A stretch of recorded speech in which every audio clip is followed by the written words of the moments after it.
베드로 후서를 가지고 7번째로 같이 말씀을 나누고 있습니다. 베드로 후서의 중요한 말씀 두 가지가 거짓 교사, 거짓 선지자들의 말에 대해서 조심하라 라는 경고와, 그리고 두 번째로 너희들 영적으로 어떻게 성숙하고 성장해야 될 것인지에 대해서 베드로가 터키와 소아시아 근교에 있었던 핍박받는 성도들, 교우들에게 했던 두 번째 편지가 베드로 후서라고 말씀을 드렸습니다.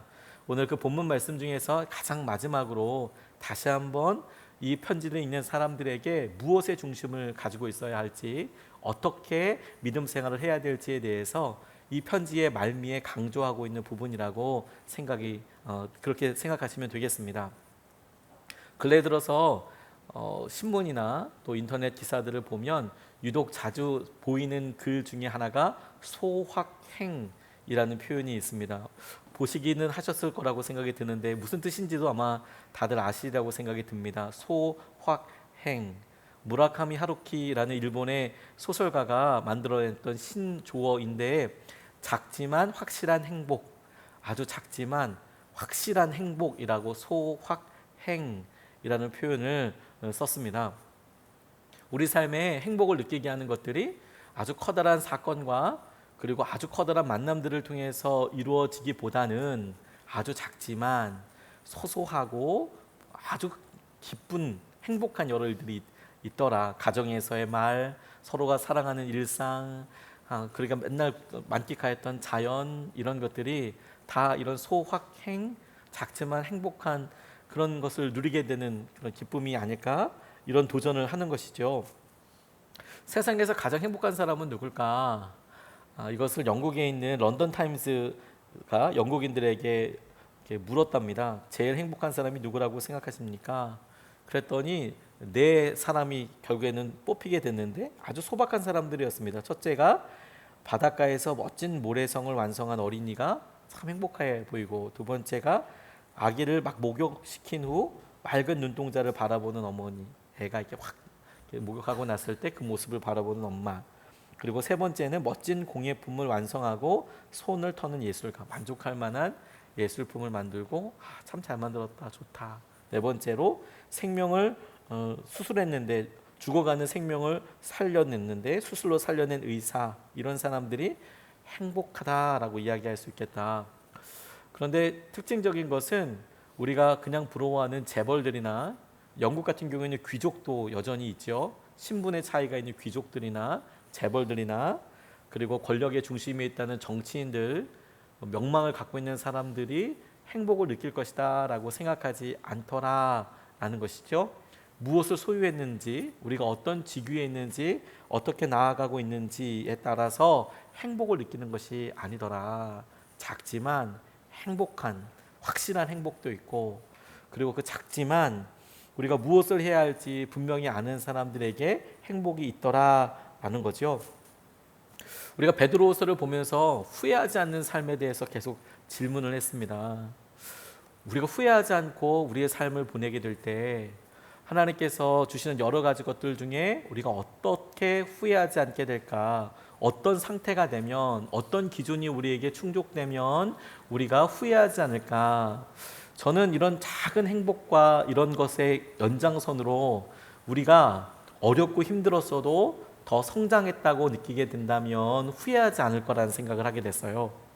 지금 겪고 있는 이런 어려움들이 사라져버리고 없어져 버리는 의미 없는 고통과 고난이 아니고, 이런 의미가 있었구나, 그 시기가 아주 되고 아주 어렵다, 그런 기간이었다라고 이야기할 수는 있지만, 그런 되고 힘든 기간들을 통해서 내가 이만큼 자랐다 라고 생각할 수 있다면 그게 우리에게 참 중요한 시기이고, 그리고 중요한 도전이라는 생각을 하게 됐습니다. 오늘 본문 말씀에서 베드로가 자기 삶에 있어서 있었던 여러 일들을 통하여 이 베드로 후서, 베드로의 두 번째 편지를 받고 있는 이런 사람들에게 도전하는 내용 중에서 그들이 흔들리지 않고 계속해서 하나님께서 주신 은혜와 역사하심을 이끌어가는 데 있어서 도전하고 있는 첫 번째가, 우리가 이렇게 주님을 기다리고 있고 주님께서 우리 가운데 기다리라 말씀하신 대로 이루어 가시는 이 긴 기간 동안이 도대체 무슨 의미인지를 깨닫게 하시는 것에서부터 시작하게 돼요. 15절 말씀에 보면 그리고 우리 주님의 오래 참으심이 구원을 위한 것이라고 생각하십시오. 그것은 우리의 사랑하는 형제 바울이 자기가 받은 지혜를 따라서 여러분에게 편지한 바와 같습니다. 바울이 보낸 바울 서신을 인용해서 이야기하면서 우리 주님의 오래 참으심이 구원을 위한 것이라고 생각하십시오 라고 당부하고 있습니다. 그가 편지를 마무리하면서 너희들 삶에서 지금 고난을 당하고 미혹이 있고 어려움이 있지만 그와 같은 어려움과 오래 참고 있는 일들이 모든 사람들이 구원받기 위한 하나님의 계획 가운데 있다는 것을, 그냥 허투루 사라지는 것이 아니라 주님의 구원이 완전히 이루어지기 위해서 꼭 필요한 과정에 있다는 것을 계속 생각해야 한다. 그래야 하나님께서 하신 은혜 가운데 우리가 머무를 수 있다라는 것이죠. 그런데 여기에 우리 스스로의 마음을 볼 수 있는 기준 한 가지가 있더라고요. 이 말씀을 놓고 질문해 보다 보니까 우리가 하나님께서 구원하시기 위하여 그 구원에 기다려 주심, 오래 참으심에 대해서 생각할 때 이 오래 참으심이 다른 사람이 아닌 나를 위한 오래 참으심이라고 생각하면 한량없이 기뻐요. 한량없이 기쁘고 행복합니다. 그런데 나는 분명히 그렇게 기쁘고 행복한데 우리 마음속에는 어느 순간에 우리가 이런 일을 가게 될 때 마지막 문 닫는 사람이 되기를 원해요. 이게 무슨 뜻이냐면 우리가 다른 사람들의 구원과 다른 사람들이 구원받을 때까지 기다리는 과정들을 기다리는 데에는 우리의 마음이 인색할 때가 있더라고요.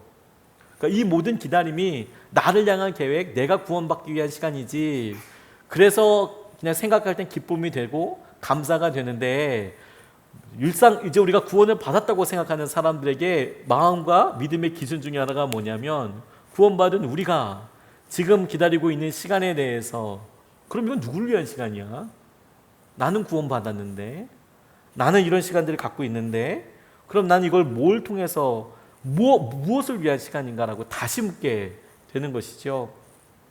여기에서 기준이란 우리가 하나님과 그리고 우리가 따라가고 있는 예수님, 주님과 얼마나 가까운 거리에 있는가가 이 질문에서 느껴지는 우리의 마음의 상태로 알 수 있어요. 우리가 주님을 바짝 붙잡고 주님께서 나의 구원을 이루어 가시는 분이시다라고 생각할 때에는 구원을 위해서 기다리는 시간이라는 것이 하나도 아깝지 않고 하나도 부담이 되지 않고 오히려 하나님께서 우리에게 하시는 모든 일들이 드러나시기 위한 통로라고 생각이 드는데, 어느 순간에 여러분, 특별히 신앙생활을 오래 한 사람들에게 이 말씀은 문득문득 영적으로 틈이 되더라는 거예요. 아, 주님께서 언제 오시나? 아, 주님의 계획이 이루어지려면 어떻게 해야, 언제까지 기다려야 되는가? 구원을 받고 이 땅을 보내 살아가는 우리에게 하나님께서 주시는 가장 중요한 의미로 우리에게 하나님의 일에 동참할 수 있는 기쁨과 하나님의 일에 동참할 수 있는 부르심을 주셨어요. 우리에게 있어서 주님께서 모든 이들을 구원하시기 위한 주님의 오래 참으심, 기다림이 각 사람들에게 다 있을 때까지 먼저 받은 우리에게 하나님께서 주신 기쁨과 도전이 무엇이냐면, 네가 그 일을 이루어갈 때 주님과 함께하게 될 거야. 동참하게 될 거야. 그러니까 다시 말해서 우리가 이 구원을 이루시기 위한 하나님의 기다림, 재림까지 하나님의 기다림에 대해서 우리의 마음속에 이게 지루하고 오래되고 무슨 의미가 있을까라고 생각되는 마음은 내가 주님의 마음을 바짝 따라가고 있는가, 아니면 그것에 대해서 내가 그냥 멀리 생각하고 있는가, 내가 주님께서 주신 이 시간들을 하나님의 일에 동참하기 위한 시간으로 삼고 있는가, 그렇지 않으면 그냥 내게 의미 없는 시간이라고, 내게 있는 것을 그냥 정상으로 그냥 유지하기 위한 시간으로 삼고 있는가. 세종대왕에 대해서 삼성경제연구소에서 그 연구소 하나를 이렇게 냈더라고요. 그런데 그가 태종 혹은 태조와 비교하면서 세종대왕의 업적을, 그의 특이한 점을 이렇게 이야기하면서 수성이라는 표현을 썼습니다. 그러니까 성을 지킨다라는 표현이죠. 공성은 성을 공격한다라는 뜻이에요.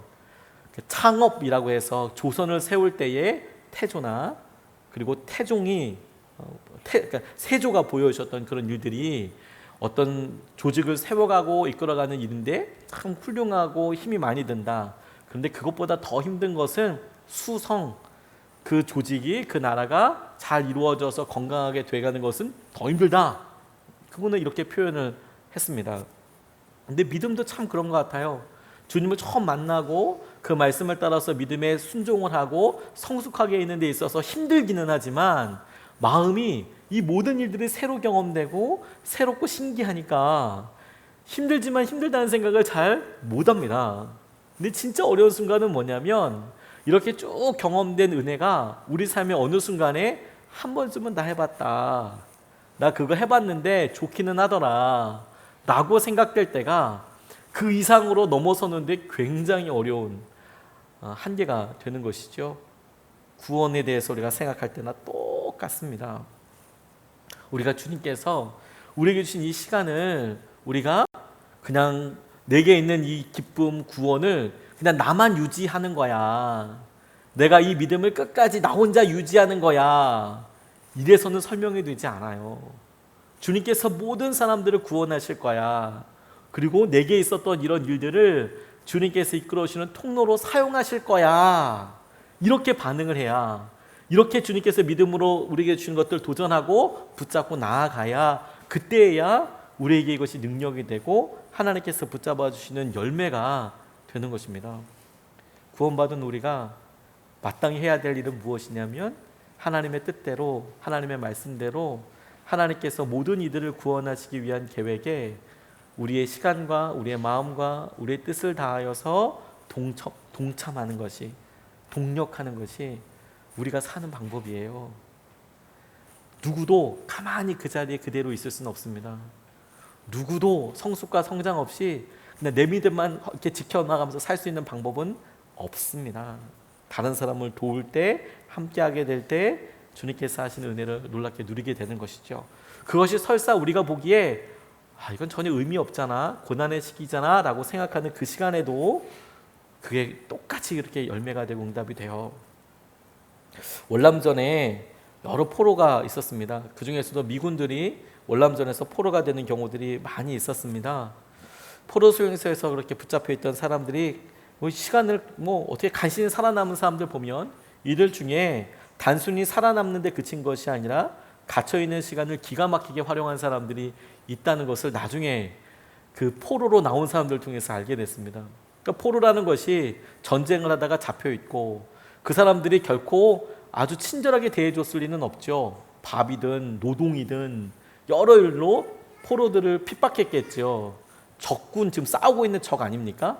살려두는 이유는 혹시라도 나중에 자기네 포로들과 맞바꿈하든지 전쟁이 끝났을 때에 중요한 어떤 말거리가 되니까 살려놓은 것뿐이지, 그 사람들 사랑하기 때문에, 월남군의 입장에서는 이 사람들을 사랑하기 때문에 인도주의적인 차원에서 이것보다 더 근본적으로 우리나라에 이득이 되기 때문에 살려놓는 사람들이니까 결코 이렇게 친절하게 밥 먹여주고 이런 거는 없었습니다. 그런데 똑같이 그렇게 어려운 시기를 사는데 어떤 사람들은 이렇게 그 기간을 보냈대요. 어떤 포로들 기타 치는 법을 배워서 4, 5년 동안 이 포로 생활 후엔 훌륭한 연주자가 되어 있더라는 거예요. 기타 치는 것을. 근데 신기한 건 뭐냐면 기타를 배웠나 보다라고 싶지만 기타가 수용소 안에 있었겠는가 하는 거죠. 기타가 그것도 베트남에, 지금은 베트남이지만 이제 월맹 이런 곳에, 월남에 기타가 있었겠는가. 그 사람들은 기타라는 악기 자체가 없지 않습니까? 이건 서양 악기인데 기타가 없었을 뿐더러 그 나라에 기타가 설사 있었다고 하더라도 전쟁통에 그게 수용소에 기타가 있었을 것이다. 그리고 우리가 보통 생각하는, 저희 교회에서도 문화센터 문화교실을 짤 때 보니까 바이올린 하나만 배우려고 하더라도 각각 바이올린 하나씩 다 들고 와서 수없이 연주하고 연습해야, 그러니까 자기 바이올린이 있어야 바이올린을 배울 수 있는데 기타가 그렇게 일일이 한 사람당 있었을 리는 없죠. 그런데 기타를 잘 치는 포로 하나가 긴 막대기에 줄 몇 개를 달아놓고 가르친 거래요. 소리 같은 건 나지 않고 긴 막대기에 줄을 달아놓고, 그리고 그 줄대로 선 그려놓고 막 이렇게 연주를 한 거예요. A키는 이렇게 잡고 장장장장장장 이렇게 손으로 이렇게 하는 거죠. 입으로 연주하는 거죠. 장장장장장장 땡땡땡땡 이렇게 하고 뭐 혼자서 막 이렇게 빗자루 들고 사람들이 연주하듯이 그렇게 실제로 했다는 거예요. 긴 막대기에 줄 몇 개 달아놓고 가르치더라. 그런데 나중에 시간이 지나고 나니까 와, 완전히 수준급의 그런 기타 연주자가 됐다는 거예요. 또 하나 어떤 포로는 매일 팔굽혀펴기를 몇 년 동안 했답니다. 할 수 있는 일이 없으니까 날마다 팔굽혀펴기만 이렇게 한 거예요. 그래서 돌아와서 한 번에 4,500번의 팔굽혀펴기를 해서 당시 세계 신기록을 세웠대요. 한 방에. 왜 4,500번을 해야 하는 게 뭐 좀 아무튼 뭐 이 하도 연습을 해서 이 팔굽혀펴기를 4,500번을 하나 둘 셋 이렇게 했대요. 그래서 아마 기네스북에 오르고 한 거죠. 뭐 저는 그 모습을 보지 못했지만 아마도 이 팔과 이쪽에 이 남자 이 위에 이걸 갑바라고 하나요? 이 가슴이 아마 뭐 엄청났을 거예요. 4,500번을 이렇게 할 정도면 이거 대단했을 것 같습니다. 이쪽 이두박근이나 삼두박근이 엄청났을 것 같아요. 공군 대령 조지 훌이라는 분은 7년 수용소 생활 동안 긴 나뭇가지를 하나 주워서 이걸 골프채라고 하면서 매일매일 이렇게 휘두르고 다녔대요. 뭐 포로 수용소에서 뭘 하든 그게 무슨 상관이 있겠습니까? 긴 막대기 하나를 들고 그리고 이게 골프채라고 생각하고 막 이렇게 매일 휘둘렀답니다. 저는 골프채를 한 번도 잡아보진 않았지만 뭐 이렇게 흔드는 거겠죠, 그렇죠? 근데 미국으로 돌아와서 일주일 만에 그가 뉴올리언즈 골프 토너먼트에 출전해서 우승했대요. 예. 그러니까 이런 일이 있으니까 사람들이 이렇게 한 거죠. 7년 동안 수용소에서 공 같은 거 있는 거 아니고 그냥 나무 짝대기 하나 들고 이렇게 연습하고 뭐 도대체 어떻게 제가 뭐 저는 잘 모르지만 뭐 성도님들한테 들어보면 뭐 퍼팅이라는 것도 있다면서요. 뭐 이렇게 요만한 구멍 안에 그 골프공 조그만한 거 넣는데 그건 도대체 어떻게 연습해? 돌 갖고 하는지 뭐 공이 없는데 아무튼 짝대기 하나 들고 계속 연습했다는 거예요. 그래서 골프 토너먼트에 일주일 만에 우승했다. 뭐 다른 1년 만이면 좀 이해가 안 돼. 일주일 만에 우승했다. 그리고 어떤 분들은 여러 인종들이 함께 섞여 있으니까 포로 생활을 하다 보니까 불어, 한국어, 우리나라도 참전했었거든요.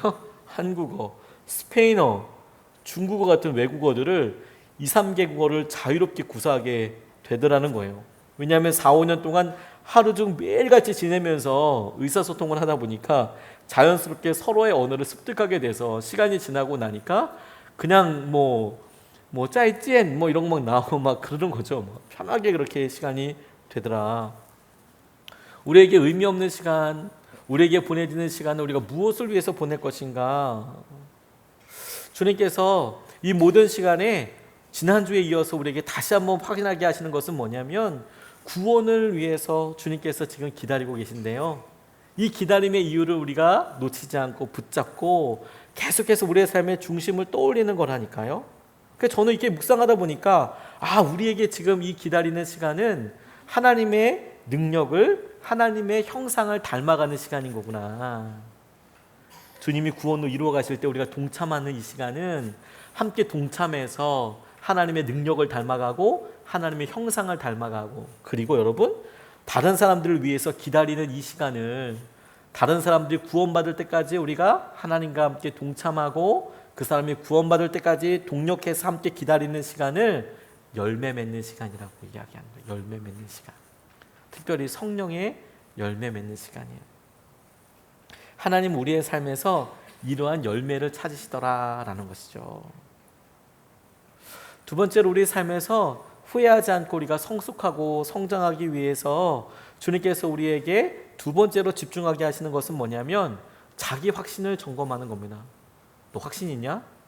이런 거죠. 16절 17절 말씀에 바울은 모든 편지에서 이런 것을 두고 말하고 있는데 그 가운데는 알기 어려운 것이 덜어 있어서 무식하거나 믿음이 굳세지 못한 사람은 다른 성경을 잘못 해석하듯이 그것을 잘못 해석해서 마침내 스스로 파멸에 이르고 말 것입니다. 그러므로 사랑하는 여러분은 이 사실을 미리 알고 불의한 자들의 유혹에 휩쓸려서 자기의 확신을 잃는 일이 없도록 주의하십시오. 이 자기의 확신을 잃는 일이 없도록 주의하기 위해서 유혹에 휩쓸리지 말아라. 그리고 일들에 대해서 당부하고 있습니다. 무엇을 하려고 할 때 무식하거나 믿음이 굳세지 못한 사람이라고 이야기했는데 여기서 우리가 선입견을 가지면 안 되겠습니다. 베드로 스스로가 배운 것이 없는 사람이었어요. 여기서 말하는 무식한 사람을 배움이 없는 사람이라고 해석하기에는 어려움이 있습니다. 왜냐하면 그 중에서 베드로는 진짜 가방끈이 짧은 사람 중에 한 사람이었거든요. 어부였습니다. 그가 무슨 따로 공부한 것은 아니고 그가 랍비라고 했던 분은 예수님밖에 없었습니다. 예수님이 따로 글을 베드로에게 알려주었는지는 모르겠지만 하지만 베드로가 따로 글을 배웠다라는 흔적은 보이지 않습니다. 오히려 그의 성정을 보면, 그의 성품을 보면, 예수님과 함께 있었을 때에 벌컥벌컥 드러냈던 모습을 보면 이 사람이 공부 좀 했겠구나라는 생각보다 참 우리 예전 표현에 의하면 양반과 상노문 금은밤에 더듬어 봐도 안다고, 그렇게 봤을 때에 양반과는 아주 걸감먼 그런 성품을 갖고 있는 소유자가 베드로였거든요. 그래서 베드로가 무식한 사람이라고 이야기할 때 이것은 무엇을 많이 배웠다라고 어떤 지식을 갖고 있는 수준에 대해서 이야기하고 있는 것이 아니고, 당시에 예수님과 함께 다녔던 사람들, 예수님에 대해서 글을 쓰고 고백했던 사람들이 중요한 표징으로 삼고 있었던 그 주님, 예수님을 얼마나 알고 있는가, 그리고 그분과에 대해서 얼마나 굳건한 신뢰를 하고 있는가. 그 주님이 우리 모두를 구원하시고 그분이 부활하시고 그분이 하셨던 일에 대해서 너는 얼마나 커다란 확신을 가지고 나아가고 있는가, 이 두 가지를 말하는 거였어요. 이 무식이라는 것은 예수 그리스도에 대한 지식, 예수 그리스도에 대한 마음, 그분을 알아서 보아서 알았던 바로 그 지식을 말하는 것이죠. 다만 글로 쓰여진 게 아니라 당시만 해도 이 복음서들이 혹은 이 서신서들이 완전히 쓰여졌다고 보기 어렵고, 또 하나 그 모든 말씀들이 다 서로 공유돼서 보아졌다고 보기는 어려워요. 어느 지역에서는 마태복음만 보고 있었을 거고 어느 지역에서는 마가복음만 보고 있었을 텐데 이것이 합쳐지면서 나중에 신약 성경의 형태로 가게 되었을 테니까요. 그러니까 다시 말해서 예수님에 대해서 너희들이 알고 그 예수님을 신뢰하는 일에 흔들림이 없어야 한다라는 그런 것이죠. 그리고 그 말씀을 통해서 자기 확신의 기준을 삼아야 한다. 여러분들은 어떤 일을 할 때 어떻게 자기 확신을 가지시나요? 제가 어떤 확신이 필요할 때 언제 흔들리는가, 이런 생각을 단순하게 질문해 봤습니다. 나는 언제 흔들리는가? 제가 목회자이지만 언제 제가 한 결정들에 대해서 흔들리는가? 제 경우를 보니까 저는 결과가 신통치 않을 때 제일 첫 번째 묻는 게 내가 주님의 뜻대로 잘 분별한 것인가? 서부터 묻게 되더라고요. 어떤 행사를 하거나 단기 선교를 가거나 혹은 우리가 같이 해야 될 여러 일들에 대해서 분명히 기도하고 이게 주님의 뜻일 거야, 주님의 뜻이야 라고 이렇게 했는데 반응이 없네. 그럼 아닌가? 캔슬해야 되나? 내가 지금 실수한 건가? 이런 생각이 탁 들 때, 이런 생각 자체가 어떻게 드는가? 내가 생각했던, 제 스스로 갖고 있던 기준에 대해서 반응이, 결과가, 과정이 맞득치 않을 때 저는 그런 생각을 그냥 너무 자연스럽게 하는 것을 보고 되게 놀랐어요. 왜냐하면 이것이 어떤 한 번 더 고민해보고 한 번 더 기도해볼 수 있는 데에는 도움이 될 수 있지만, 결과를 가지고서만 이게 하나님의 뜻대로 잘 분별을 받고 있는지, 내가 이것을 때문에 확신을 가질 수 있는지에 대한 기준으로 삼는다면 이건 진짜 머지않아서 100% 넘어지게 되거든요. 때로는 어려운 일도 통과해야 되고 때로는 아주 잘 되는 일이지만 포기해야 될 일도 있거든요. 정말 주님의 뜻인지 아닌지를 구분하기 위해서 되어지는 열매와 결과들을 보고만 나아간다면 어렵고 힘든 일들을 당연히 겪고 되죠. 요즘 사회에서 교회를 걱정할 때 제일 많이 듣는 말 중에 하나가 뭐냐면, 교회가 외적으로 성장을 많이 했다, 그리고 외적으로 많이 성장한 것이 오히려 교회에 독이 된 것 같다라는 이야기를 많이 듣습니다. 그런데 실제로 그렇게 성장하게 된 과정들을 보면 주님께서 분명히 성령으로 역사해 주시고 사람들이 구원받고 변화되는 뜻이 있었던 것도 사실이거든요. 근데 그런 과정들과 그런 일들을 하다 보니까 어느 순간에 한계를 훅 넘어가서 사람들에게 오히려 보기에 염려되는, 걱정이 되는 수준까지 넘어가게 된 거지 않습니까? 우리도 마찬가지로 결과를 보고 생각한다면 사람들이 많이 모여 잘 됐어, 그러면 좋은 거지, 선한 거지. 그게 아닌 것을 이제 알게 됐잖아요. 그러니까 잘 돼도 우리가 잘 안 되더라도 어떻게 기준을 붙잡고 있는가. 첫 번째는 성경에서 확신을 얻는 게 되게 중요해요. 오늘 베드로가 바울의 서신서를 통해서 얘기하듯이 너희들 성경을 통해서 확신을 얻는 게 너무너무 중요합니다. 주님께서 우리를 통해서 오래전부터 쓰여두신 말씀이 우리 가운데 있는 거거든요. 내가 이거 주님 뜻대로 가는 건가? 주님이 이거 정말 원하시는 건가? 주님이 정말 이것을 원하신다면 우리가 힘들어도 가야 되는 거가 맞지. 저는 그게 되게 중요하다는 생각을 하게 됐어요. 이렇게 밀고 나간다고 할 때 실패하는 것처럼 보일지라도 말씀에 그래 이 일이 귀한 것이다 라고 생각된다면 그 일을 분명히 저보다 잘 이룰 사람이 있을 거라고는 인정을 해요. 어떤 특정한 사역을 한다거나 예를 들어서 선교를 가게 됐을 때 그 일을 저보다 더 효과적으로 처리할 수 있는 분이 아마도 많이 있으시겠죠. 하지만 선교 자체에 대해서 이건 주님의 목적이니까 내가 이것을 잘하고 못하고는 두 번째 문제고, 잘하기를 정말 소원하지만 하지만 선교는 하는 거지. 말씀에 쓰여 있는지 가지고 보더라. 두 번째는 여러 사람들을 통해서, 특별히 오래된 믿음의 동력자들을 통해서 각종 확신을 얻어요. 확인해요. 제가 제일 안타깝게 여기는 분들 중에 이런 분들이 있습니다. 어려움이 있을 때 기도받으러 다니는 분들이 의외로 있으세요. 그래서 어디 기도원에 가서 기도받고 오셨다고, 저희 교회는 지금 없고 제가 전에 있던 교회에서 그런 분들 많이 만났습니다.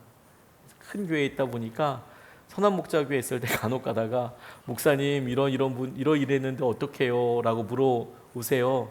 그럼 일단 할 말이 없습니다. 왜 할 말이 없냐면 그분이 주님의 말씀으로 그렇게 얘기하셨다는데 그 말씀이 실제로 이루어질 때까지는 제가 무슨 말을 더 하겠어요? 그렇게 얘기했다는데 그러시냐고, 알겠다고 밖에 얘기해 드릴 말이 없지요. 하지만 그분과 제가 정말 친하고 친밀하면 이런 조언을 꼭 해드려요. 저는 성령의 역사하심과 그 성령님께서 직접 말씀하시는 것에 대해서 부인하지 않고 그게 분명히 있다고 저는 믿거든요. 근데 그럼에도 불구하고 제가 여러 위험성을 이렇게 보니까 성령님이 그렇게 기도하는 성도님에게도 이야기하시고 저에게도 말씀하시고 그분에게도 분명히 말씀하실 텐데 혼란이 있어서 더 명확하게 알고 싶어서 기도해주고 응답하게 하실 때에 보니까 주님께서 신령하게 역사하신다는 것을 참 구분짓기가 어렵더라. 왜냐하면 어떤 사람의 믿음이라는 것이 다만 그분의 상태뿐만 아니라 그 인품과 그 인생에 남기는 궤적, 열매라고 할 수 있을 것들도 중요하더라고요. 그냥 무슨 무당도 아니고 그때 확 얘기해서 되는 건 아니지 않습니까? 근데 대부분 그렇게 기도하고 붙잡으러 가는 그런 분들이 본인이 어떤 말이든 기도를 해줄 때에 두 번 만날 생각은 하지 않는 것 같아요. 근데 오랫동안 같이 섬기고 특별히 담임을 하고 있다든지 그분과 함께 사역을 하고 있는 사역자는 첫 번째 무슨 생각을 하냐면 이분의 5년 후 10년 후를 같이 고민해야 하는 거예요. 그래서 굉장히 조심스러울 수밖에 없겠죠. 같이 기도하고 그 결과에 대해서 정말 진심으로 같이 기도해요. 그러니까 3년 후 5년 후 생각하니까 당연히 조심스러울 수밖에 없는데 보통 성도님들은 그러니까 가요 말아요, 팔아요 사요, 그만둬요 계속 다녀요, 이렇게 이제 주로 물어보시는 거죠. 말하면 순종할게요. 자, 그러면 그거 참 되게 어려워집니다. 문제는 그렇게 단순하지 않거든요. 그렇게 결정할 수 있을 때까지, 하나님께서 하시는 일을 분별할 수 있을 때까지 도와드리는 거잖아요. 그런데 보통 사람들은 자기에게 있어서 그냥 신령하다고 생각하는 어떤 들어서 아는 사람들 찾아가는 경우들이 많이 있어요. 제가 몇 번 말씀드렸지만 제가 그 예비군 훈련 갈 때, 신대원에 다닐 때 예비군 훈련을 학교에서 받았어야 했거든요. 근데 제가 받았던 예비군 훈련소에서 학교까지 돌아오는 길에 차가 막히는데 기가 막힌 절 하나가 있었어요. 절. 실로암이라는 절이 있었어요. 실로암. 기가 막힌 절이죠. 이름을 어떻게 저렇게 지었을까? 이런 생각이 들 정도로 절 만자에 실로암이라고 쓰여 있더라고요. 저거는 분명히 교인들을 위해서 만들어 놓은 걸까? 어떻게 될지 모르겠더라고요. 저 어떻게 반응해야 되는 거야? 제가 벼룩시장에 이렇게 보니까 선전도 무당 선전들이 그렇게 많더라고요. 근데 그것과 함께 충격적이었던 게 뭔지 아십니까? 예언기도 써 있는 거예요. 기가 막히더라고요. 그때 예언기도 갔을 때 내는 거는 감사헌금이라고 해야 되나요? 복채라고 해야 되나요? 되게 안타깝더라고요. 그래서 오래된 사람들, 주위에 같이 믿음으로 함께하는 사람들의 마음을 함께 나누고 신뢰하는 것이 정말 중요해요. 그런 사람들을 무한정 많이 둘 수는 없지만 여러 사람을 두는 것이 참 중요합니다. 저는 제게 3명의 멘토 분이 계세요. 첫 번째는 유기성 목사님께 여쭤봅니다. 제 중요한 결정들을 하나님의 뜻이라고 분별해야 될 때 기도하는 것과 동시에 기도 부탁을 드려요. 목사님 이런 상황이 이러니까 제게 말해 주십시오. 유 목사님은 제게 가감 없이 그냥 딱 그렇게 얘기해 주실 분이거든요. 또 한 분은 오늘 이호 여사 이렇게 장례식을 했는데 그 장례식을 이렇게 인도하셨던 분이에요. 창천교회 구자경 목사님이라는 분이 또 제 멘토세요. 저희 주례를 해주기도 하셨고요. 그리고 유기성 목사님의 선배님이기도 해요. 그런데 제게는 진짜 아버지 같은 분이세요. 여쭤보면 가면 뭐 그분도 칼같이 그냥 뭐 그게 주님의 뜻이다 아니다. 또 한 분은 제가 청년 사역할 때 모시던 백승철 목사님이라는 분이 계시는데 제겐 정말 소중한 분이세요. 참 귀한 목사님. 와, 난 저렇게 못 살겠다는 생각이 들 정도로 참 귀한 분이세요. 가끔 연락드리고 그러거든요. 그런데 그 세 분들에게 연락드려보고 기도해요. 그리고 같이 하나님께서 하시는 일들을 분별해요. 근데 대개가 아니라 거의 100% 하나가 되더라고요. 하나가 안 되면 그건 주님의 뜻이 아니라고 생각하고 더 기도하고 더 생각하거든요. 오래된 사람과 확인해서 자기 확신을 점검하게 될 때 그렇게 하나 되는 게 너무너무 중요해요. 세 번째로요, 성령님 그분과의 친밀함 가운데서 오는 확신이 너무너무 중요하더라고요. 내가 성령님과 함께하는 것에 있어서 확신이 있어요. 보통 흔들리지 않습니다. 고린도서 13장 5절 말씀에 보면 너희는 믿음 안에 있는가 너희 자신을 시험하고 너희 자신을 확증하라. 예수 그리스도께서 너희 안에 계신 줄을 너희가 스스로 알지 못하느냐? 그렇지 않으면 너희는 버림받은 자니라. 저는 여기서 확증이란 말이 너희 스스로 알지 못하느냐라고 할 때 구원에 대한 확증이지만 우리 마음속의 상태도 이렇게 확증하게 하시는 성령님이 있다는 것을 알게 됐습니다. 제가 청년 사역을 오래 할 때 진로 놓고 이렇게 기도하게 될 때 특별히 재수생, 삼수생, 장수생들이 시험 보는 것 때문에 찾아와서 질문들을 여럿 해요. 뭐 재수생까지는 잘 찾아오지 않지만 삼수생쯤 되면 간절한 마음으로 와서 기도 부탁도 하고 찾아와서 물어보기도 합니다. 예전에 사역했던 곳에서 한 청년이 정말 갈등이 됐나 봐요. 이 형제는 이과였는데 이제 삼수할 때가 되니까 갑자기 신학교를 가겠다고 그러는 거예요. 그래서 제가 신학교 왜 가냐? 야, 신학교 그냥 나 혼자 열심히 목회하면 안 되겠냐? 너까지 와야 되냐? 이런 생각이 나 열심히 할게. 너보다 더 열심히 배로 열심히 할게. 네 목까지 그렇게 하고 싶은 생각이 있었지만 물어봤어요. 그래도 심각하니까요. 했더니 여러 이야기를 들어보니까 뭐 그런 이야기 가지고 제가 어떻게 분별해 주겠습니까? 딱 하나 물어봤어요. 네 안에 주님께서 부르셨다는 확신이 있냐? 네 안에 주님께서 부르셨다는 확신이 있냐? 너를 주님께서 사역자로 부르셨냐? 목사로 부르셨냐? 그 하나만 물어봤어요. 그랬더니 그 친구가 저한테 이렇게 반문했습니다. 그걸 어떻게 알아요? 그래서 제가 말해줬어요. 너는 부르신 게 아니야. 그걸 알아. 그걸 알더라. 응? 그걸 알게 되더라. 그걸 모른다면 하나님 뜻이 아니야. 가지 마라. 너의 성적이나 뭐 이런 것들과 네가 지금 받고 있는 은혜에 대해서는 내가 공감을 하지만 그걸 모른다면 안 가는 게 맞는 것 같다. 안 써줬어요. 그랬더니 얘가 막 너무 섭섭했나 봐요. 당시에 담임 목사님을 찾아갔어요. 그때가 구자경 목사님이었는데 근데 구자경 목사님도 안 써주셨어요. 너 안 되겠다. 그걸 왜 모르니? 왜 주님께서 너를 부르신다는 것을 왜 몰라? 그러면 가면 안 돼. 그렇게 말씀하셨거든요. 성령께서 확신을 주세요. 이 일 하라라고 하나님께서 주시는 말씀을 주세요. 흔들리지 않아요. 그것을 따라서 자기 확신을 계속 점검하는 거예요. 우리가 날마다 새롭게 되기 위해서 내 안에 그냥 이건가 아닌가가 아니라 끊임없이 자기 확신을 따라서 나아가요. 그게 하나님께서 우리를 붙잡아 주시는 굉장히 중요한 통로가 돼요. 좀 오래된 이야기지만 1932년에 당시만 해도 비행선이 있었습니다. 비행선은 뭐냐면 요즘처럼 고정익, 회전익, 그래서 회전익은 헬리콥터 돌아가는 거거든요. 뱅뱅뱅뱅 돌아서. 고정익은 뭐냐면 그 요즘 비행기처럼 이렇게 철로 이렇게 날개가 고정되어 있는 것을 고정익이라고 이야기해요. 근데 이것과 상관없는 비행선이 있었어요. 쉽게 얘기하면 풍선? 그런 큰 풍선? 엄청 큰 풍선 같은 게 있어서 프로펠러가 빠빠빠빠 이렇게 돌아가는 그런 비행선이 있었대요. 요즘은 비행선은 없고 그 큰 그 풍선만 남아 있는 걸로 알고 있는데요. 200명이 탔답니다. 세상에 200명이. 샌디에고에 있는 에서 올라가서 USS 에이크론이라는 거대한 비행 기구를 잡아매려고 그 기구에 달린 줄을 붙잡고 있었답니다. 200명이나 되는 선원이라고 이야기했는데 아마 그것을 이끌어가는 스텝이었던 것 같아요. 그때는 몸으로 하니까 요즘은 조종사 캐빈 크루라고 하잖아요. 그래서 그 캐빈 크루들이 그 조종하는 곳에 들어가서 조종하기도 하고 거기에 필요한 여러 승무원들이 이런 캐빈 크루라고 하는데 그런 사람이 200명 단위로 필요했나 봐요. 이걸 힘으로 다 당겨야 되니까. 그런데 이 기구가 갑자기 하늘로 치솟고 말았답니다. 선원들이 기구와 함께 하늘로 다 휩쓸려 올라갔고 기구에 매달려 있던 사람들이 이내 땅에 다 떨어져서 대부분 사망하게 되는 큰 사고가 있었대요. 200여 명이 잡고 있다가 이 바람 세기가 워낙 크니까 200명이 날아 올라간 거예요.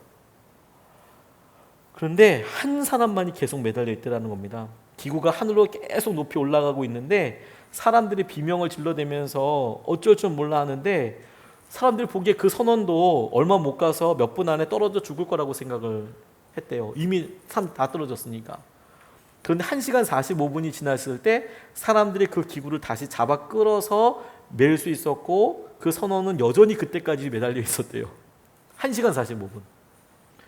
앰뷸런스가 그를 병원에 데려가려고 대기하고 있었는데 그가 이렇게 내려와서 괜찮다고 말하더랍니다. 사람들이 그에게 어떻게 매달려 있을 수 있었냐고 물었더니 그가 말하길 확 올라가자마자 1m가 조금 넘는 밧줄, 로프가 있는 것을 발견하고 줄을 붙잡고 그 로프를 허리에 묶어서 로프가 자신을 지탱하게 했노라 이렇게 이야기하면서 덧붙여 말하길 저는 이 비행기가 이 비행 물체가 제 몸무게 정도는 쉽게 지탱해 줄 능력이 있다고 믿었습니다.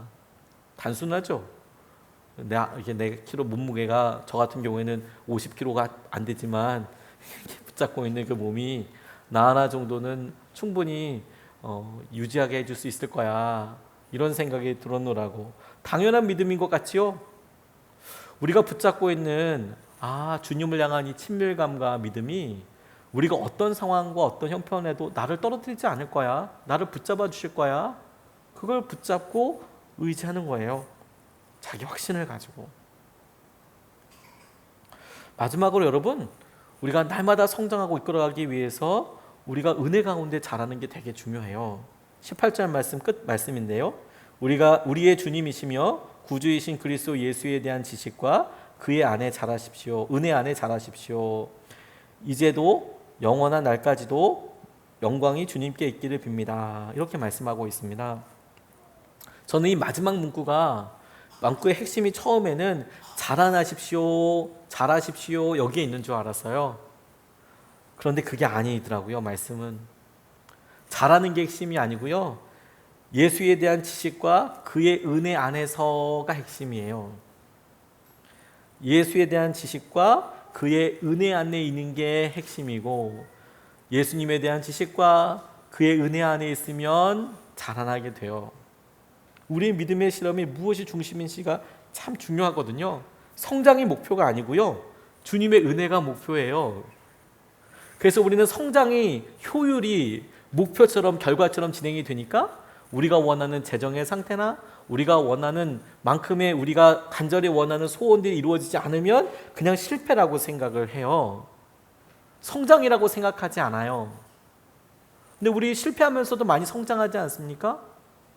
그러니까 우리가 성장이라는 것을 이야기할 때 우리가 원하는 것만큼의 무언가의 결과에 도달하느냐, 그게 아니고 그 모든 과정에 우리가 주님의 은혜 안에 거하였는가, 그게 우리가 바른 성장을 했는가, 바르게 성숙했는가를 알게 되는 기준이 돼요.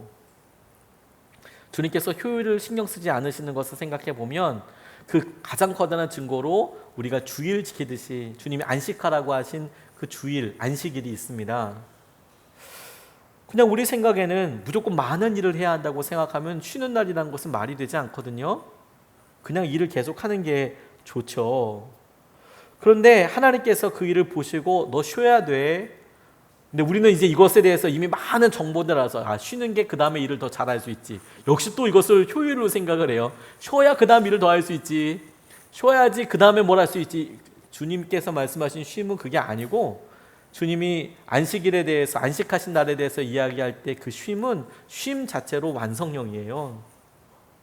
쉬어서 그 일이 완성이 되는 거예요. 하나님께서 하시는 일이 창조의 날이 첫째 날서부터 일곱째 날까지 이어지게 될 때 일곱째 날은 8일째가 오기 위해서 그 다음 월요일을 위해서 꼭 필요한 날이 아니고요. 하나님의 창조가 7일 쉬는 것을 통해서 완성되었다라는 거예요. 완성되었다. 다시 말해서 우리에게 성숙과 성장이 어떤 보이는 가시적인 효과들이나 이것에 따라서 달라지는 것이 아니고요. 우리가 주님의 뜻대로 말씀대로 그렇게 가고 있는가가 주님께서 안식일과 같은 날을 통해서 우리에게 보여주시고 이끌어주시는 거라고 생각하게 돼요. 우리가 사람 사이의 관계도 그렇습니다. 우리가 이 사람이 내가 원하는 목표만큼 그렇게 잘하는가, 내가 원하는 대로 됐는가가 아니라 내가 이 사람을 대할 때 어떤 마음이었는가, 이 사람과의 관계뿐만 아니라 이 사람과의 일로 인해서 내가 어떤 은혜 가운데 여전히 머물고 있는가가 진짜 성공과 마음을 알게 되는 거라는 거예요. 제가 이 말씀을 어떤 유명한 강사분을 통해서 알게 됐어요. 김미경이라는 그런 유명한 강사분인데 이 강사님의 부모님이 증평에서 유명한 권사님이셨대요. 제가 증평도 잘 알거든요. 제가 목회하던 곳에서 가까웠어요. 제가 목회하던 괴산에서 비하면 증평은 굉장히 큰 도시였거든요. 서울에서 보면 증평이 아무것도 아니지만 증평은 롯데리아도 있고 별의별 게 다 있는 굉장히 중요한 도시였어요. 제가 사는 곳에서는 그 햄버거 먹으려면 닭 잡아야 돼요. 닭을 따로 잡아야 되는 대신 그 닭은 토종닭이죠. 치킨 같은 거는 없고 백숙 같은 게 있었어요. 치킨을 튀길 수는 없었거든요. 대신에 그 백숙에는 천연산 송이가 들어가곤 했었어요. 전혀 다른 컨셉으로 다가가죠. 근데 증평에서 믿음 생활 열심히 하셨다 하더라고요. 근데 이분이 다른 것들은 참 그렇지만 자녀들에 대한 것은 진짜 마음이 어렵다고 이야기하시더라고요. 자녀. 아들이 하나 있는데 그 아들이 이제 속을 많이 새겼나 봐요. 자기가 하고 싶은 일이 있다고. 그런데 앞에서 말하는 사람들은 자기의 일을 자랑하진 않지만 또 앞에 있으니까 또 그런 게 신경이 또 많이 쓰이거든요. 근데 이분이 자기가 어떤 중요한 강연을 하는데 그 강연에 정말 숙고하다가 아들 이야기를 꺼냈는데 그 아들에 대해서 이렇게 이야기했답니다. 얼마 전에 우리 아들이 자퇴를 했어요. 이렇게 얘기를 하더래요. 아들이 자퇴를 했다고. 그러니까 아들도 그거 듣다가 깜짝 놀랐어요. 왜냐하면 자퇴했으니까 갈 데가 없잖아요. 그 모임에 와 있는 거죠. 그 강의에. 자퇴했다고. 아들이 엄마가 어떨라고 저 도대체 어떻게 마무리하려고 저 얘기를 했나. 그런데 이 엄마가 이렇게 얘기했대요. 드디어 우리 아들은 자신의 꿈과 운명을 향한 한 발을 내딛었어요. 나는 우리 아들이 너무 자랑스러워요. 드림워커로서 한 팀이 돼서 정말 기쁩니다. 서울대 하버드 다니는 어떤 아들과도 바꾸지 않을 거예요. 그렇게 이야기를 했대요.